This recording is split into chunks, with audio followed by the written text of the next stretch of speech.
Alors pour la recette des croquettes italiennes inspirées par Chef Club, vous aurez besoin de quelques pommes de terre, de tranches de serrano, du jambon italien, d'un peu de parmesan fraîchement râpé, d'une boule de mozzarella, si possible di bufala, d'un peu de sel, du poivre, du beurre, une tomate, un œuf, quelques biscottes et enfin un cul de poule.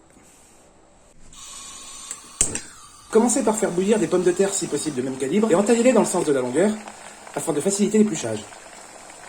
Après avoir vérifié la cuisson de vos pommes de terre à l'aide d'un couteau pointu, en ayant pris soin de retirer la peau, il vous suffit ensuite d'écraser vos pommes de terre à la fourchette, comme ceci, délicatement, pour réaliser une purée. Mélangez avec du parmesan, un œuf,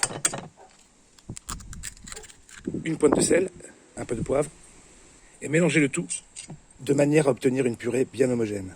Avec vos mains propres, réalisez un palais dans ce genre. Je parle pas de celui de la reine d'Angleterre. Coupez une belle tranche de mozzarella que vous viendrez déposer délicatement sur le palais, comme ceci. Ajoutez une tranche de jambon. Naturellement, si vous êtes végétarien, vous pouvez remplacer le jambon par une tranche de tomate et un peu de basilic. Une noix de beurre pour faire du gras pour l'hiver. Terminez par un second palais pour refermer l'ensemble. Modelez une boule pour obtenir ce genre de choses. Passez vos biscottes au blender. À fond les ballons.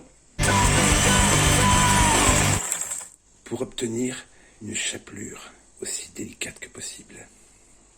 Badigeonnez généreusement vos boulasses avec la chapelure fraîchement moulue et répartissez-la bien de manière homogène. Répétez l'opération en fonction de votre nombre d'invités. Après avoir préchauffé votre four à 180 degrés, enfournez. Il est temps de passer au dressage en déposant délicatement votre boulasse, qui n'est autre que le trompe-l'œil d'un arancini sicilien.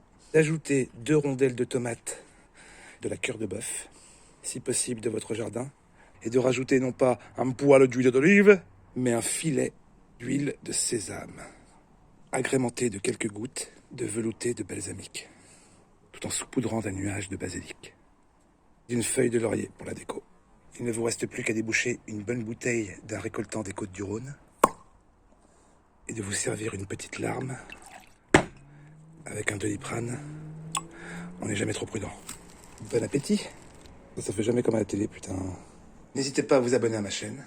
À bientôt.